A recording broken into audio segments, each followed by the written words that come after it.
میں سمجھتا ہوں کہ پاکستان میں رہتے ہو، پاکستان کی کھاتے ہو، پاکستان کے جھنڈے کی عزت نہیں کرتے، اس کی میں مذمت کرتا ہوں۔ بات یہ ہے کہ جو میرے ملک کے حالات ہیں اور جو اس ملک کے اندر حکومت کا رویہ ہے، آج پی ٹی ایم ہے، کل ٹی ایل پی بھی کل عدم جماعت ہو چکی ہے اور تعداد کل عدم جماعتوں کی بڑھتی جا رہی ہے۔ پی ٹی آئی کو بھی اسی دہانے پہ کھڑا کر کے رکھا ہوا ہے اور روز ہمیں یہ نوید سنائی جاتی ہے کہ کل ہم آپ کو بھی کل عدم کر دیں گے۔ جماعتیں کل عدم کرنے سے جماعتیں کل عدم نہیں ہوتی۔ ماضی میں بھی نیشنل عوامی پارٹی عوامی نیشنل پارٹی بن کے آج نہیں، جو جماعتیں ریاست اور قانون کو آئین کو نہیں مانتے تو اس کی دیکھیں بات یہ ہے، جب ریاست خود آئین کو نہیں مانتی اور آئین کو پامال کرتی ہے، جب لوگوں کے ووٹ کو چھینتی ہے، تو اس وقت یہ جماعتیں کیا کریں؟ جھنڈے پہ کھڑے ہو جانا، قومی ترانے پہ کھڑے ہو جانا، سلوٹ کرنا، اس سے قومیں مضبوط نہیں ہوتی۔ ریاست مضبوط جب ہوتی ہے جب ریاست لوگوں کی تحفظ دے، اپنے کمزور طبقے کو تحفظ دے۔ 27ویں جو آئینی لوگوں کو ایک منٹ سن لینا، جب آپ نے سوال پوچھا ہے، جب لوگوں کے حقوق کو پامال کیا جائے گا، جب فریڈم آف اسپیچ نہیں ہوگی، جہاں فریڈم آف ایسوسیشن نہیں ہوگی، جہاں اب 2 نمبری کر کے اسمبلیاں بنائی جائیں گی اور اس اسمبلیوں کے ذریعے جو ہے آئین تبدیل کیا جائے گا، تو وہاں میرے جیسے شریف آدمی کو بھی کھڑا ہونا پڑے گا مزاحمت کے لیے۔ شاہ جی یہ بتائیے گا کہ 27ویں آئینی ترمیم کی جو مخالفت ہے وہ آپ پی ٹی آئی کی سیاست جو ڈوبتی نہیں ہے اس کو بچانے کے لیے کر رہے ہیں یا ویسے ہی آپ کو عاصم منیر کے ساتھ کچھ مسئلہ ہے؟ نہ مجھے عاصم منیر کے ساتھ مسئلہ ہے، نہ مجھے اپنی سیاست کے ڈوبنے کا خوف ہے۔ میں کھڑا رہوں گا اپنے ملک کے لوگوں کی بہتری کے لیے اور حقوق کے لیے، کسی دنیا کی فوج کے اندر۔ یہ کوئی اچھی بات ہے؟ صرف ایک آدمی نے استثنا لیا تھا سب سے پہلے قیامت تک۔ کس کو استثنا دیا تھا؟ اللہ میاں نے قیامت تک، سب کو پتہ ہے نا، شیطان کو۔ اس کے علاوہ استثنا کی کسی کو بھی گنجائش نہیں ہے۔ تو میں سمجھتا ہوں کہ استثنا ہونا ہی نہیں چاہیے، کسی کے لیے نہیں ہونا چاہیے، اسلام کی روح سے بھی نہیں، دنیاوی قانون کے تحت بھی۔ آپ نے جرم کیا ہے، پکڑے جائیں، سزا ہونی چاہیے، چاہے میں ہوں چاہے کوئی اور ہو۔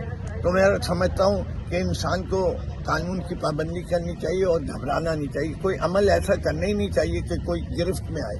جو لوگ استثنا مانگیں، کامن سینس کی بات ہے، آپ استثنا دے دیں۔ جو اوریجنل پرپوزل تھا، پرائم منسٹر کو استثنا، پریزیڈنٹ کو استثنا، اور اب چیف آف ڈیفنس اسٹاف کو استثنا، اور جس ملک پہ زرداری راج رہا ہو، جس میں نواز شریف نے جو کچھ کرپشن کیے، نیب میں اتنے مقدمے، اب تو ان کو کوئی پوچھے گا بھی نہیں اس کے بعد۔ مسئلہ پوچھنے کا کسی کو حق بھی نہیں ہوگا آئین کی روح سے، اگر اسی قسم کے ابھی یہ 3 نے لیا ہے، اس کے بعد اگلی آئے گی ترمیم کے تمام وزراء کو بھی کوئی فوجداری مقدمے میں نہیں لیا جاتا کہ یہ رکے گی کہاں بات۔ پھر اس کے بعد چیف سیکرٹری صاحب آ جائیں گے، پھر ججز حضرات تو پہلے ہی استثنا ہے۔ تو آپ بتائیے کہاں جا کے یہ ملک ٹھہرے گا؟ بہت شکریہ سر۔ شاہ جی بات یہ ہے، جس طرح میں اپنے عمل کا جواب دوں اپنے رب کے سامنے، یہ بھی جواب دیں عوام کے سامنے۔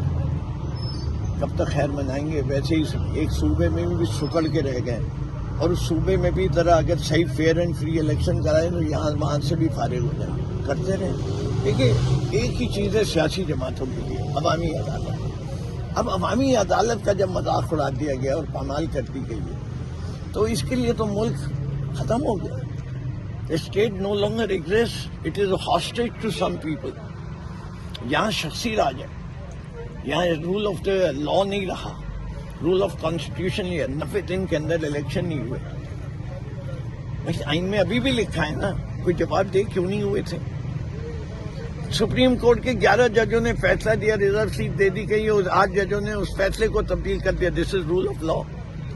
مذاق ہے کہ جس پارٹی کو الیکشن میں 1 سیٹ ملی ہو، اس کو ریزرو سیٹ میں 5 مل جائے۔ کس طرح جسٹیفائی کریں، کس طرح خاموش رہیں، کس طرح آگے بڑھیں؟ Negotiation is the only way. لوگوں کو اپنے ایگوز کو پیچھے رکھنا پڑے گا۔ پاکستان ترقی نہیں کر سکتا جب تک پاکستان کے اندر امن نہیں آئے گا، اور جب تک پولیٹیکل پیس نہیں ہوگی امن بھی نہیں آئے گا۔ یہ جو ضد پکڑی ہوئی ہے کہ بات نہیں کریں گے پاکستان کی سب سے بڑی جماعت سے، اس سے ملک کو نقصان ہو رہا ہے اور کسی کو نہیں ہو رہا۔ میں ایک دفعہ پھر جو بھی صاحب اقتدار میں انہیں برا لگتا ہے کہ انہیں صاحب اقتدار کہا جائے کیونکہ وہ ہر چیز چلاتے ہیں، لیکن اگر کہہ دوں گا تو برا لگتا ہے۔ میں کوئی بہت ہی مؤدبانہ طریقے سے گزارش کر رہا ہوں، یہ میرے ملک کا معاملہ ہے، یہ میرے دیش کا معاملہ ہے، یہ میرے غریبوں کا معاملہ ہے، یہ میرے بے روزگار لوگوں کا معاملہ ہے، یہ میرے نوجوانوں کا معاملہ ہے، یہ پاکستان کا معاملہ ہے۔ اپنے آپ کو پاکستان سے بڑا سر، مت یہ سمجھا۔ پاکستان پچھلے 2.5-3 سالوں سے جس بحران سے گزر رہے، سیاسی عدم استحکام ہے، معیشت تباہ ہو چکی ہے، دہشت گردی پاکستان میں دن بدن بڑھتی جا رہی ہے، سر کس طرح اس مسئلے سے پاکستان کو باہر نکالنا ہوگا؟ آپ پاکستان تحریک انصاف کے سینئر رہنماؤں میں آپ کا شمار ہوتا ہے، سینئر سیاستدان ہیں، آپ کیا کہیں گے اس حوالے سے؟ جی دیکھیں، بات یہ ہے، حق اور سچ کے فیصلے کرو، میرٹ پہ فیصلے کرو، ملک کی بہتری کے لیے فیصلے کرو، عوام کے نمائندوں کے ذریعے فیصلہ کرو، ٹھوسی بھی حکومتوں کے ذریعے نہیں کرو۔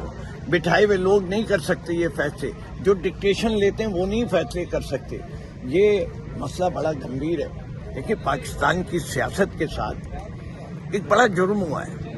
وہ کالا انگریز تو چلا گیا، نہیں گورا انگریز چلا گیا، ٹھیک ہے نا، آپ نے پکڑا، گورا انگریز چلا گیا، لیکن اس نے اپنے نمائندے چھوڑ دیا۔ وہ جنرل قائد اعظم نے پہچان لیا تھا، اسی لیے کیا کہا تھا کہ army has got nothing to do with government running the affairs of the public. Quaid Azam جنہیں ملک کا خواب، ملک کو بنایا، اور انہیں پتا تھا انہیں ٹی وی، انہیں یہ بھی پتا تھا انہیں زیادہ دن زندہ نہیں رہنے، اس وقت وہ قوم کو کہہ کے چلے گئے۔